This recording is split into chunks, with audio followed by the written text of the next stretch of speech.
I welcome you guys to this live. My name is Fabian Igbaji. I'm a cognitive behavioral therapist.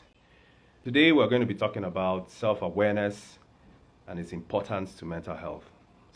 Self-awareness is something that we talk about a lot. Self-awareness, self-awareness, self-awareness. But how is it important? Why is it necessary for people to be self-aware? And what does that do to your mental health? Okay. First of all, what is self-awareness? Self-awareness simply means a recognition of yourself as a person separate from another person. Okay? Recognition of yourself as a person separate, distinct from the next person. That is where self awareness could even start from, right? It also means developing an understanding of how you think, of how you feel, that is your emotions, of what your beliefs are, of what your values are, what value systems you operate under through life. Okay.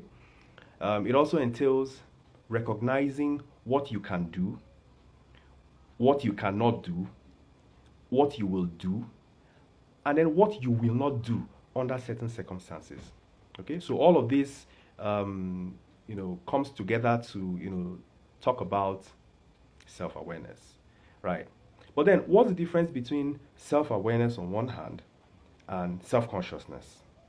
Okay, so when we are talking about self-awareness, we are talking about when a person recognizes themselves as a separate entity or individual, distinct in how they think, distinct in how they feel, distinct in how they respond to the environment around them. Okay, so that's being self-aware. On the other hand, self-consciousness is when a person becomes excessively aware of their being, excessively aware of how their appearance is, excessively aware of how they talk, excessively aware of how their performance is.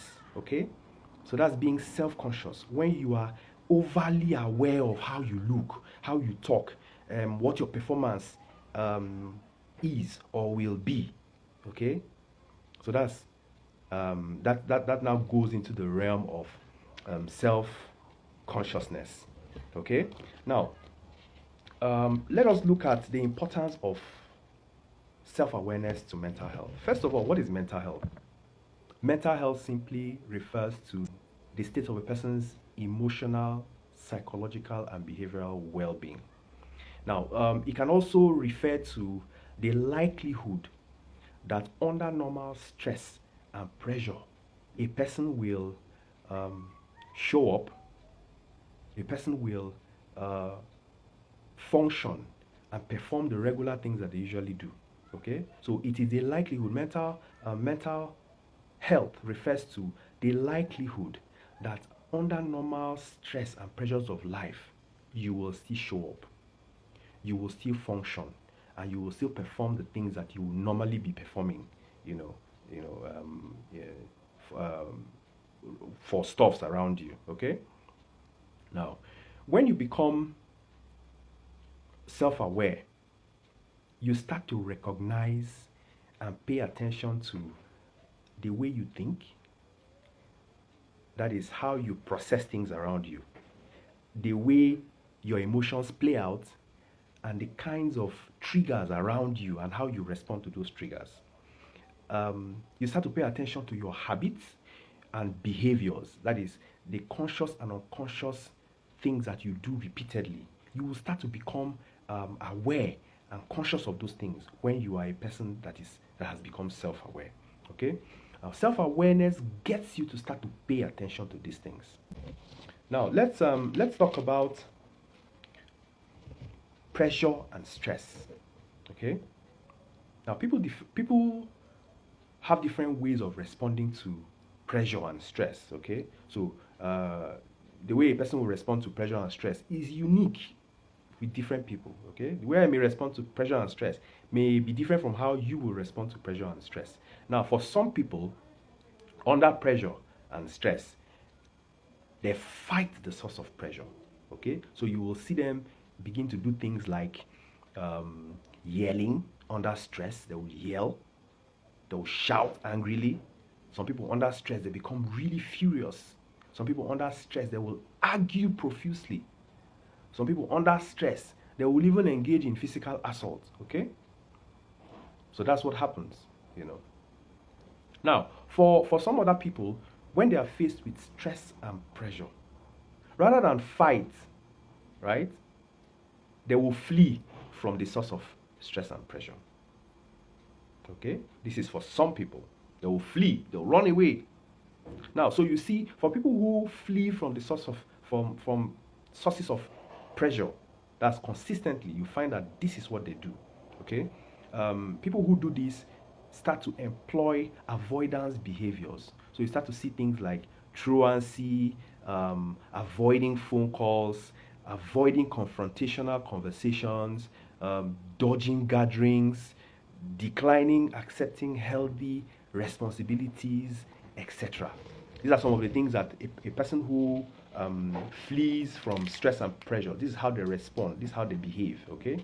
Now, for other people under stress and pressure, you see them predominantly freezing. They freeze. They're in response to stress and pressure.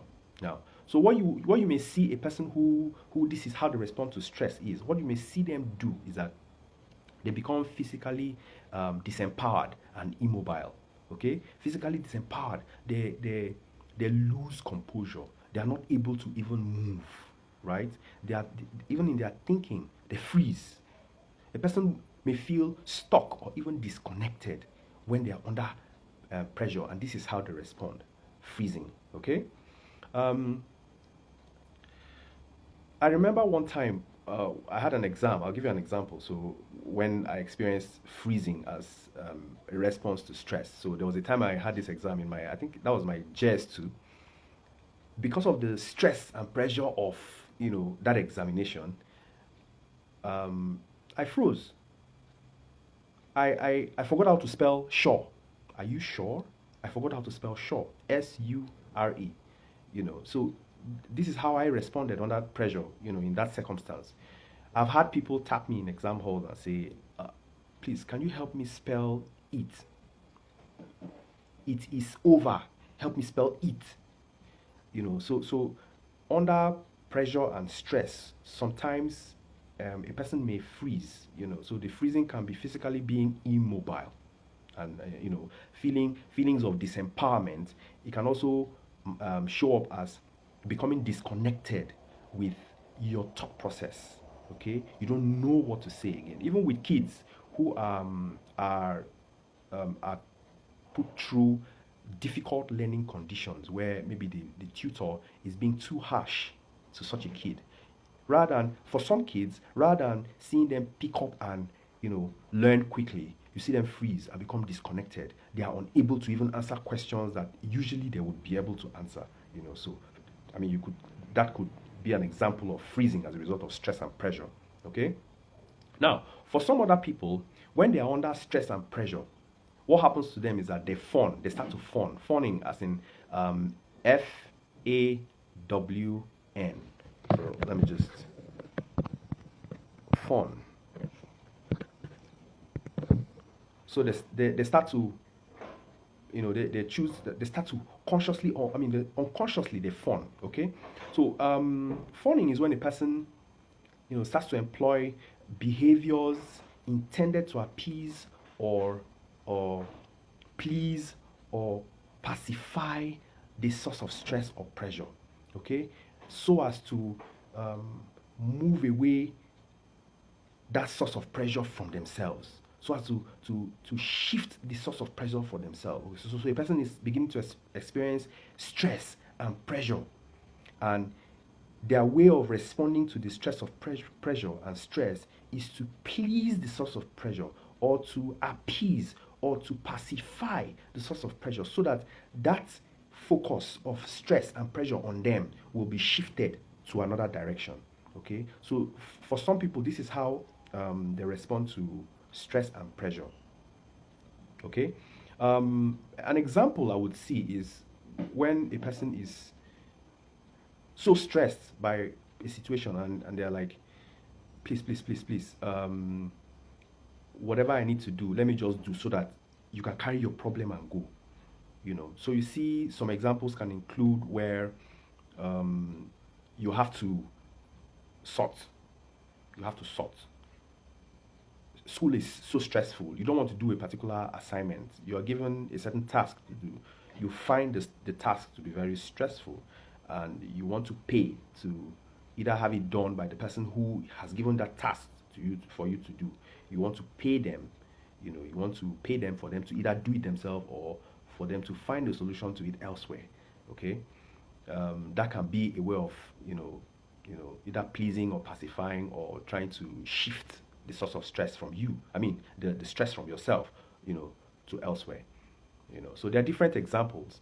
Now, other ways that fawning can actually show up is, for example, when a person has difficulty saying no.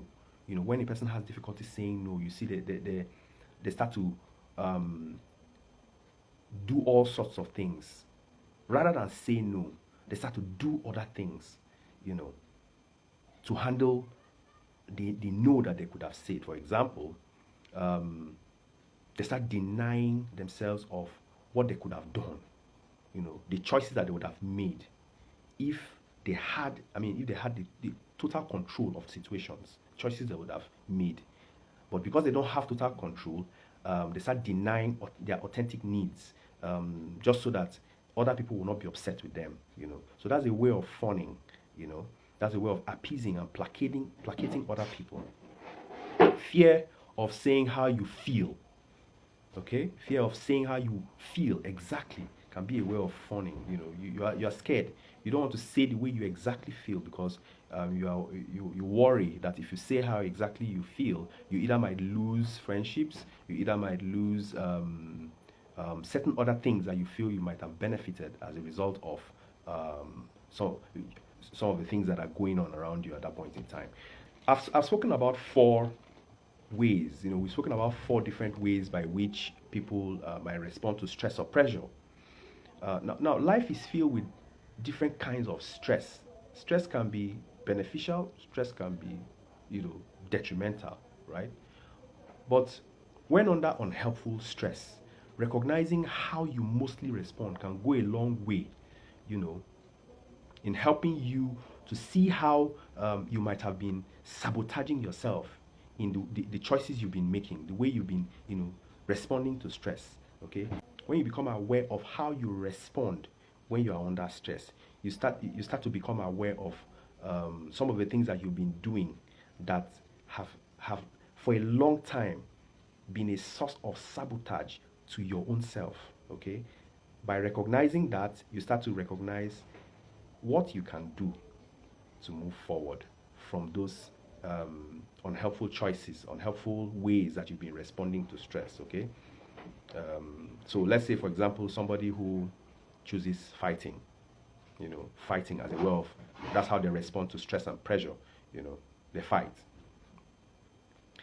When you become self-aware, you start to pay attention to how you respond to stress, recognizing that you usually you show an outburst when you're under stress and pressure, and you start recognizing how when outburst is a predominant way in which you respond to stress. You start to recognize how outbursts can sabotage, wonderful relationships, whether corporate relationships, business relationships, romantic relationships that you could have had.